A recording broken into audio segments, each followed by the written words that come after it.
Right. Today I'm going to have a rant. And I don't have a track record of doing such things, um, especially not on YouTube. And certainly not on social media because I haven't been on social media for over a decade. I came off all social media a long time ago. Um, so, yeah, I'm going to have a rant. And the reason I'm going to have a rant today about something topical is because, well, you know, I've got an I've got a butthole and I've also got an opinion. And whilst it remains, or whilst I remain at liberty to express that opinion, there's nothing stopping me from doing it. So, anyway, yeah, the topical news I want to have a rant about is the British Broadcasting Company, BBC, here in the UK. The general CEO or Director General of the BBC, Mr. Tim Divey. He's resigned today. Excuse me. So I've just discovered.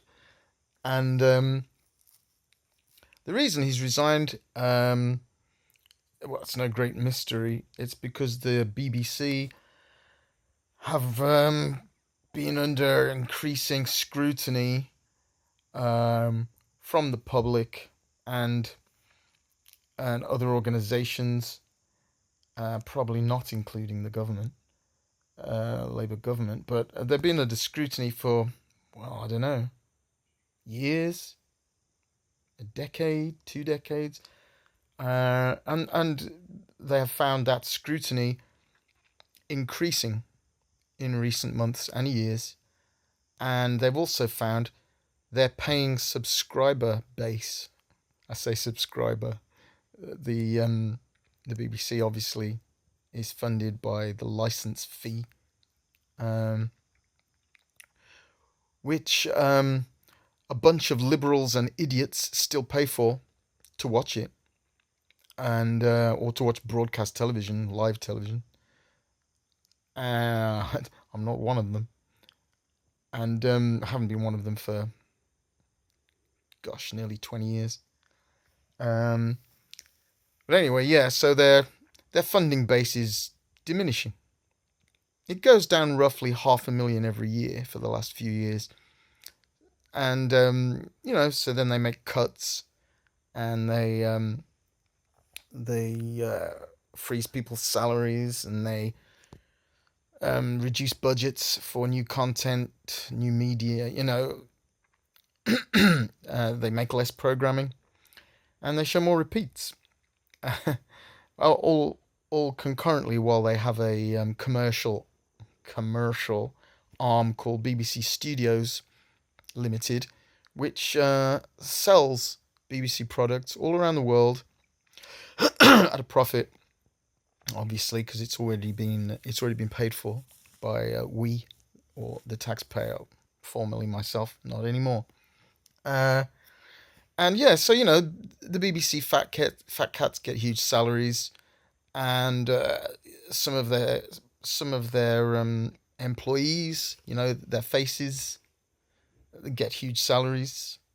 You know, so realistically, sure, they're a I suppose you could say they're a propaganda tool for the British government, while at the same time they purport the illusion of being impartial or non-prejudiced, when of course they are, and everybody knows they're prejudiced. Um, but anyway, when I refer to the increasing scrutiny, and the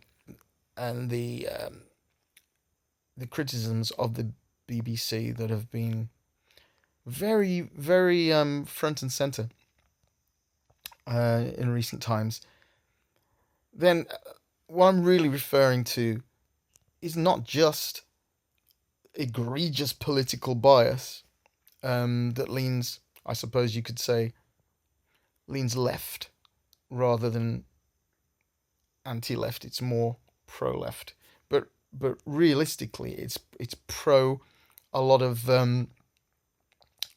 liberal tropes. Like it's pro-globalism. It's pro-multiculturalism. It's pro-immigration. It's pro-climate. The green agenda. Pro-climate change. You know. It's pro all these things that wealthy or high-earning middle-class liberals believe in and like to promote. So the BBC duly promotes all that, and in terms of their news arm, the propaganda arm, things programs that have been going on for years, like Newsnight, Question Time, um, the 9 o'clock news. And when it comes to their programming in that regard, um, really, I mean, it's been biased for years, at least 25 years. That's in my estimation. I mean, I don't watch any live BBC. I see a lot of clips on other media stations, but like YouTube. Uh, but I mean, the level of bias now is staggering. Uh, they can't you can't even have a well they can't even report honestly about the president of the United States, Donald Trump. They absolutely can't. So whenever they're talking about Donald Trump, they'll have a bunch of political experts, or they'll have a bunch of people from other walks of life, all of whom detest Donald Trump. Well, they detest what he stands for, conservatism, and all the rest of it. And so basically it'll be just like a pile-on where nobody gets to defend Donald Trump. I haven't seen anybody on the BBC defend Donald Trump. Um, well, since 2016 when he got elected the first time. I can't remember anybody on the BBC defending Donald Trump. I mean, maybe they have, but I've not seen it. Um, and anyway, and not just Donald Trump. I mean, in Britain, we more or less now have a two-party system, but the party there's nothing between them. It's a very fine line, and only now, in the last 12 months, do we have a a third party that potentially has enough mass public support to be electable.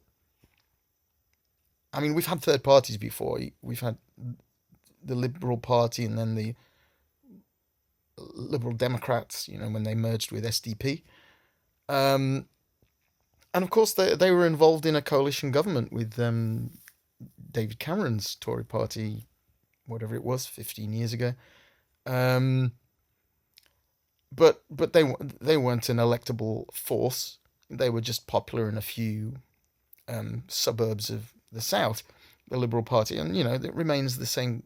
That remains the same to this day. The Liberal Party they're a niche party um, for people who a certain type of people who they're very very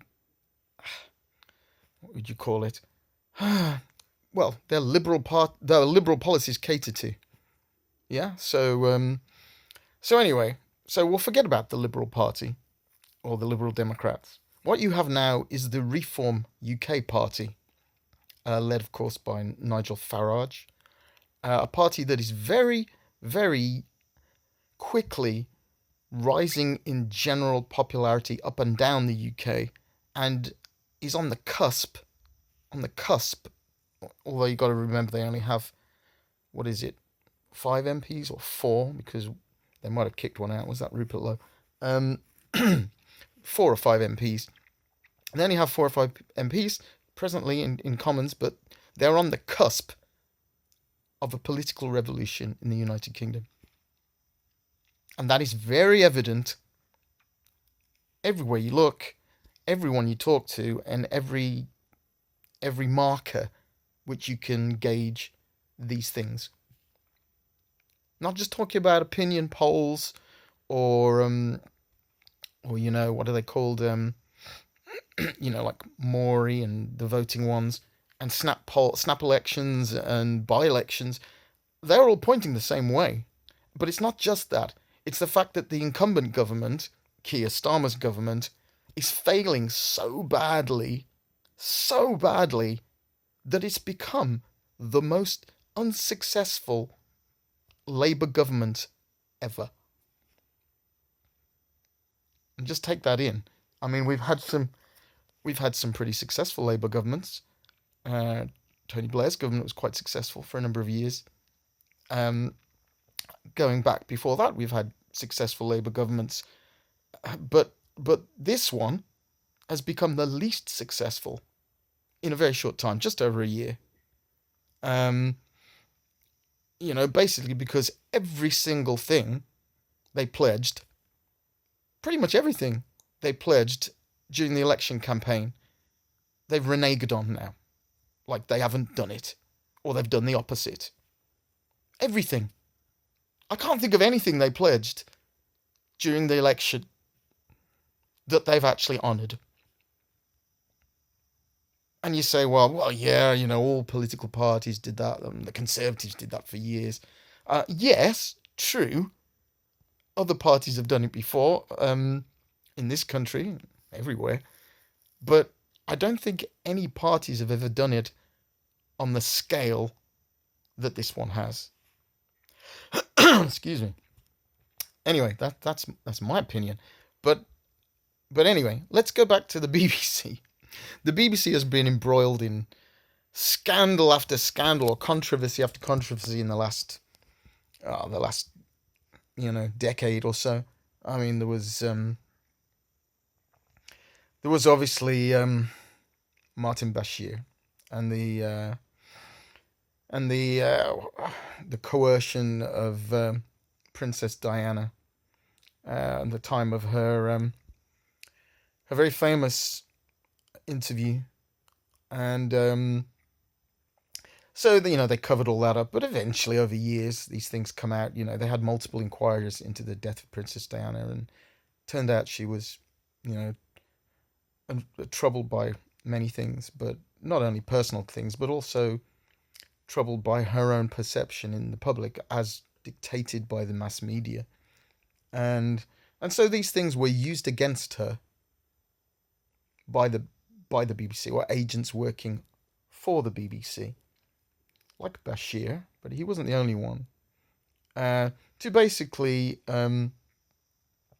entrap, coerce Diana into sitting down with them and discussing certain things to create an agenda, obviously, that the BBC were pushing at that time.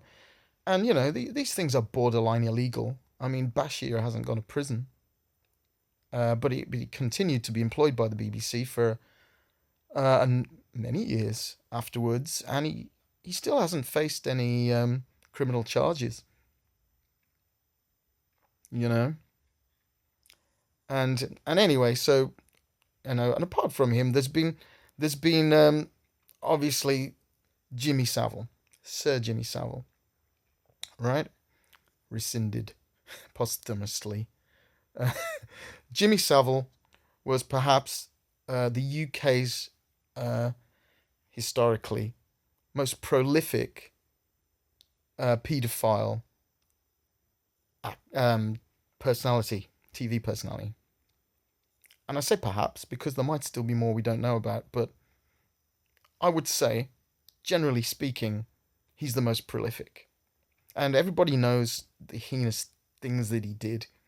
Heinous not only because of the acts themselves, but who he was perpetrating them against, and the way in which he was doing it, um, via charitable work and through hospitals and ugh. Anyway, yeah, people know all about Jimmy Savile because obviously, um, it's now all come out. It's all in the public domain. Uh, you know, Even BBC people, more modern era, not Savile's era, many of whom were complicit and knew exactly what was going on, but didn't blow the whistle. Uh, for you know their own reasons. But even people in the modern era of television, i.e., after Saville's television career effectively was over, when he was old, even people like Louis Theroux. Now, Louis Theroux, a BBC journalist associated, his company, production company is associated to the BBC, works for the BBC, makes programs for the BBC. Now, he had a famous interview with Jimmy Savile prior to Saville's death, where you'd imagine, as part of the British Broadcasting Company's remit for investigation, when you interview somebody like Savile, who's been controversial and had a lot of allegations made against him, we're talking about at the time, while he was still alive, you'd think, wouldn't you, that Louis Theroux would pose some of these questions to Savile in the name of objective journalism. Did he? No, he didn't. I've seen that documentary. I've seen that interview he did with Savile at Savile's house. And no, there was nothing like that. Zip. That's the BBC's take on Jimmy Savile. So I'm sure there's much more we're going to find out on that front. But anyway, that scandal has perhaps done more than anything else to help people understand exactly what the British Broadcasting Corporation is now and what it now stands for. They employ a bunch of presenters or political people with political op-eds on television, a bunch of them. Okay, so there's the Mateless, the woman who used to present Newsnight. There's what's her name? What's the Question Time woman called? I've totally forgotten her name. David Coulthard's sister. Anyway, I forgot what her name is, but the woman that presents Newsnight. I mean, some of the things she says to the politicians that are not left wing that go on Newsnight is, she's not a mediator. Basically, she's there to mediate, but she's not a mediator. So she basically just tries to rebut the people who come on from the right-wing conservative side or the populist side of politics, and then she allies herself with the people from the left wing and the socialists, because that's basically what she is. She's a left wing, she's socialist, and so there you go. There's nobody to rein her in at the BBC, because they have now employed, I'd say, 90% of their frontline staff are socialists. Take that in. I can't think of many who aren't. You even look at breakfast television on the BBC. Look at, what's her name? Naga Munchetty. Right? That woman hosts a breakfast time show with another guy who basically just carries her water.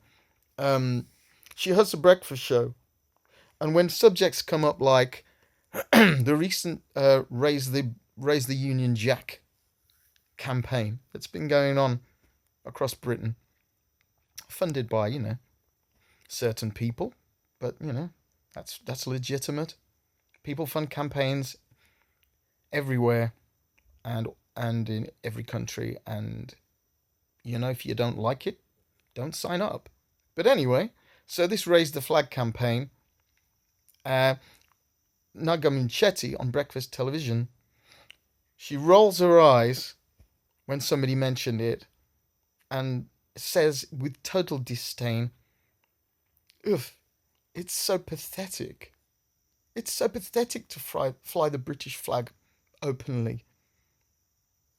You live in Britain, Naga Munchetty. You live in this country.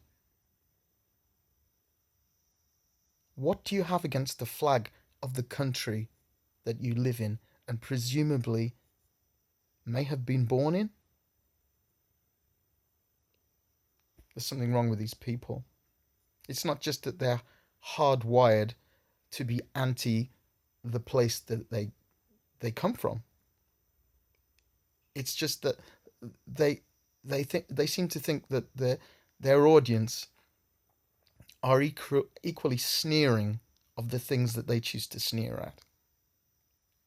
Anyway, so aside from that then, and the people that work for the BBC, I mean, I remember Jeremy Paxman. Now, he was a massive inflated view of his own importance, and, huge ego, quite a big personality, used to grill people, put them on the spot, and basically try and outfox them in his interviews. But he was never quite so socialist, or communist even, in his opinions as they are now. These people on the BBC. He was never that bad. Used to have, on the political side, there was people like Andrew Neil, used to be on the BBC, and I never remember him being quite so impartial. I mean, he doesn't belong to the far left anyway. Andrew Neil's slightly more centrist, but I don't remember him being partial to one side. Why are they so partial now? You've got to ask yourself. Look at the whole Israel-Palestine situation. Suddenly, the whole of the BBC can't say anything positive about Israel or the Jews anymore. They certainly won't report on all the anti-Semitic hatred that's going on the streets in the country. In fact, they exacerbate it. They criticize the Israeli government. They criticize Benjamin Netanyahu. They criticize his policies. They criticize him when he defends his country from attack by terrorists. The BBC won't even label the terrorists anymore. And what kind of a situation is that? They won't even include the race or the religions of terrorists that commit atrocities in the UK and abroad. They choose to sweep it all in the carpet, not discuss it, as if it's not facts. And then they proudly proclaim with their BBC Veritas that we are searching for the truth. We are looking to stop disinformation, and we are looking to stop fake news. The BBC are responsible for fake news.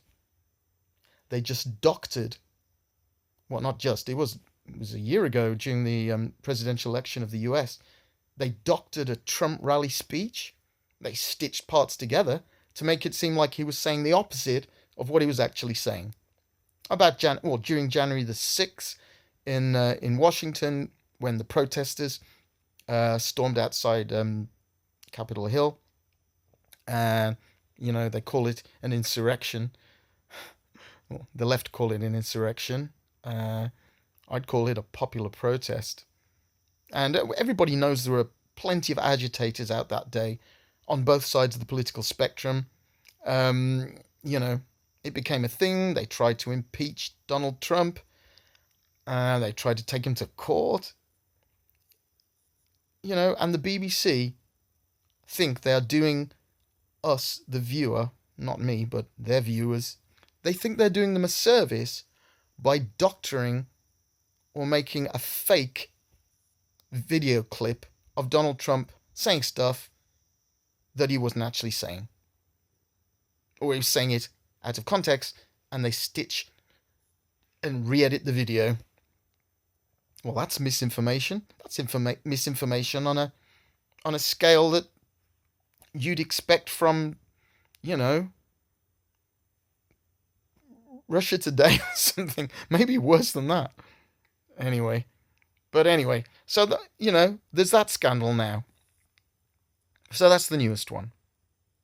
And so the control of the BBC, chief controller, he's decided he's had enough, or the pressure's too much, and he's got to resign from his 2.5 million a year job, or whatever it is.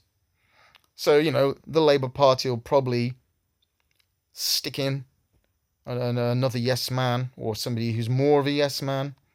And nothing will change at the BBC. Nothing will change at all. Nobody cares that the BBC is completely biased. At least nobody cares in the political establishment of this country. Nobody in the Tory party cares.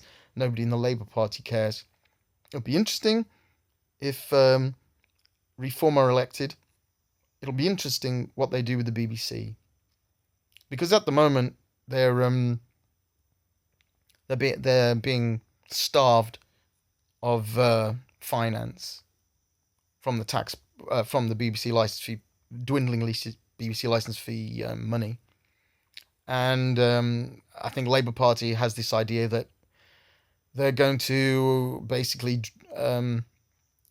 draw a BBC tax from inside another tax, like a stealth tax. So it's going to be included in your increased council tax. I mean, as if council tax wasn't increasing enough anyway. And that's a whole nother video. But they're going to basically collect it as a stealth tax some other way. And we'll see if Reform want to do that. We'll see. Somehow I don't think so. But anyway, yeah, the BBC, they've become a disgusting disgrace to broadcasting, to journalism. People put far more store in citizen journalism now and independent journalism. I listen to Rebel News. I listen for my international journalism. I listen to independent journalists, people like Maya Tuzi, other people like that, and even GB News. I watch some GB News clips, and even that's better. I mean, they're corporate as well, so they're pushing agendas. They're required to, and they're also required to cover certain things and not cover other things, as you would expect. And of course, also they're at the mercy of Ofcom, and Ofcom itself is a political organisation now that is infiltrated by deep state agendas. So if you're regulated by Ofcom, good luck. That's all I'm going to say. Good luck, because you're going to be boxed into a position where you're just not allowed to report on certain things. Else they'll fine you, they'll close you down, they'll force you to fire people, and that's the situation. So, but nevertheless, GB News still exists as perhaps the only UK mainstream news channel that is questioning the orthodoxy or the uniform narratives being put forward by ITV, Channel 4, BBC, Channel 5. I mean, you won't get any divergence of opinion from any of those legacy media channels now. They're all infiltrated from the top to the bottom, from the front of the screen to the production side behind it. They're 100% infiltrated, just like academia, universities, the NHS, a lot of the deep state institutions. But the BBC was one of the ones that fell first. Don't pay your license fee. Cancel it now. You don't need to watch live broadcast television. They can't force you to pay it if you don't watch it. Rant over. I'll see you on the next one.